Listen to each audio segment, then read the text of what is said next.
Eu me chamo Gabriel Lisboa da Silva, sou aluno de graduação em Pedagogia na Faculdade de Educação da USP e vou apresentar para vocês o trabalho de iniciação científica Realidade Virtual e Cyberinfância, Caminhos para a Desconstituição do Sujeito, orientado pelo professor Dr. Douglas Emiliano Batista.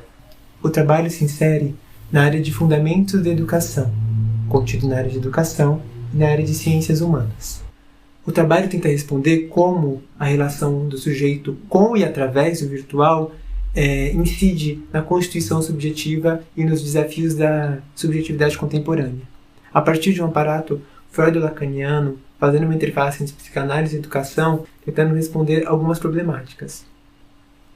O que foi encontrado a partir desse objetivo é que, bebendo da ideia de Dufour de negação da diferença geracional, em que uma geração se demite e se nega a educar a outra a partir do momento em que se nega a posição de adulto, percebemos que, na realidade virtual, esse movimento é acirrado. Quando, num primeiro momento, tínhamos o terceiro parental sendo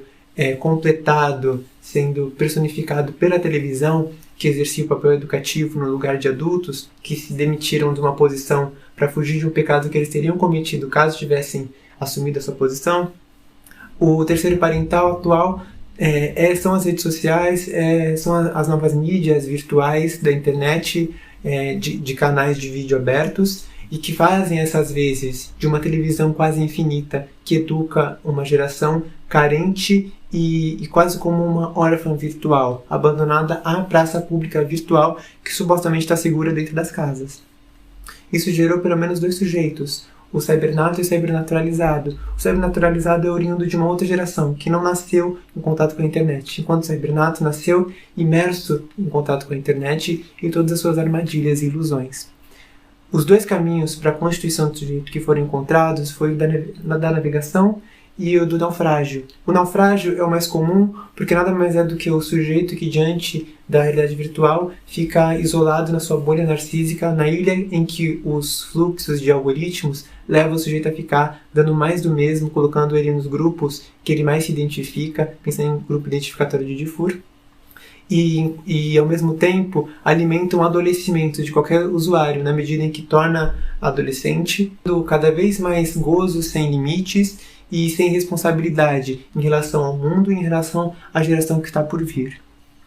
É importante nesse momento perceber que essas armadilhas virtuais podem ser o espelho mágico virtual. Espelho, espelho meu, existe alguém mais bonito do que eu, alguém com mais curtidas do que eu em determinadas redes? Sim, existe e sempre existirá. Mas na tentativa de alcançar essa pessoa, poderão ser comprados kits identificatórios que vão fazer, às vezes, daquilo que não foi proporcionado por uma educação em que um sujeito tomou lugar e se responsabilizou por essa transmissão. É importante colocar também nessa ideia que as bolhas virtuais são feitas desses algoritmos que trazem para aquilo que o sujeito deseja e para aquilo que é confortável. Enquanto a navegação, fazendo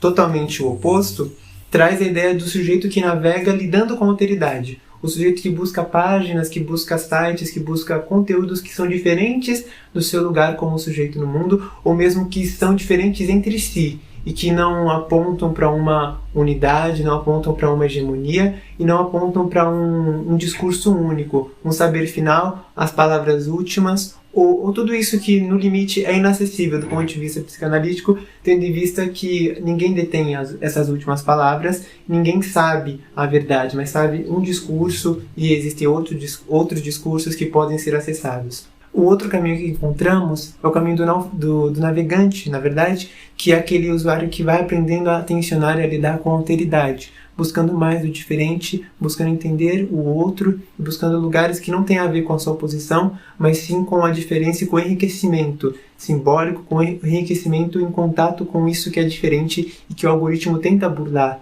E nesse cenário, o navegante consegue quebrar essa posição dessubjetivante que a realidade virtual, as redes sociais e todo esse aparato cibernético pode colocar aos sujeitos que com ele tem contato. E o desafio final é tensionar entre a báscula, que vai do navegante ao náufrago, tentando buscar os limites e os desdobramentos e as possibilidades de constituir uma subjetividade apesar do virtual, e talvez através dele.